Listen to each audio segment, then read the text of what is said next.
ন্যায় বিচার প্রতিষ্ঠা করার জন্য বাংলাদেশের পাঁচবারের প্রধানমন্ত্রী, দুইবারের লিডার অব দ্য অপোজিশন এবং প্রাক্তন প্রধানমন্ত্রী শেখ হাসিনার পক্ষে আমি হত্যা মামলায় ওনার মামলায় বিশেষ করে প্রাক্তন প্রধানমন্ত্রীর মামলাগুলো পরিচালনা করার জন্য ওনার আইনজীবী হিসাবে নিয়োগের জন্য বিজ্ঞ আদালতের পারমিশনের জন্য আমরা পিটিশন দিয়েছি।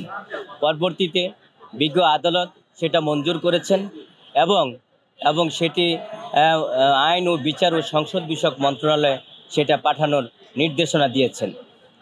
আমরা যে ব্যাখ্যাটা দিয়েছিলাম যে বাংলাদেশ সুপ্রিম কোর্টের ক্রিমিনাল যে অর্ডার 643 স্পষ্ট বলা আছে, কোনো আসামি যদি অনুপস্থিত থাকে এবং সেই ক্ষেত্রে তার পক্ষে স্থানীয়ভাবে আইনজীবী নিয়োগের বিধান আছে, সেটা আইন বিচার ও সংসদ বিষয়ক মন্ত্রণালয় পাঠানো হতে পারে এবং সেটা মন্ত্রণালয়ের পারমিশনের সাপেক্ষে আইনজীবী নিয়োগ দেওয়া যেতে পারে।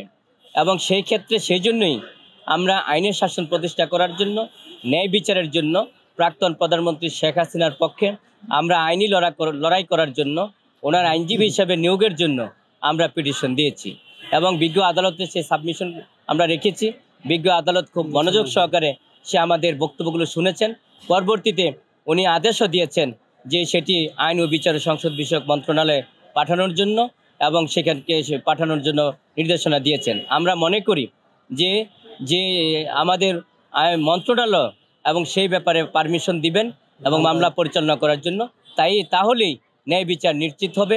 এবং প্রাক্তন প্রধানমন্ত্রী শেখ হাসিনার বিরুদ্ধে আপনারা জেনেছেন যে প্রায় 400 মামলা হয়েছে ঢাকা সিটিতে, হত্যা প্রচেষ্টা মামলা। সুতরাং ন্যায় বিচার পাওয়ার সকলেই হকদার। বাংলাদেশের সংবিধানের 27 অনুচ্ছেদে স্পষ্ট বলা আছে, বাংলাদেশের সকল নাগরিকের সমান অধিকার, আইনি নিশ্চয়তা থাকবে, কোনো বৈষম্যের শিকার হবে না।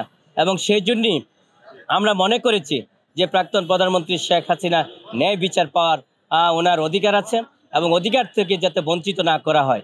যদি বঞ্চিত করা হয় তাহলে মানবাধিকার লঙ্ঘিত হবে। আমরা বিজ্ঞ আদালতে সে বক্তব্যগুলো দিয়েছে। আমরা মনে করি ন্যায় বিচারের স্বার্থে আইনের প্রতিষ্ঠা করার জন্য আমরা অবশ্যই আমাদের আইন বিচার ও সংসদ বিষয়ক মন্ত্রণালয় অবশ্যই সেটা আমাদের অনুমোদন দিবেন এবং তাহলেই ন্যায় বিচার নিশ্চিত হবে।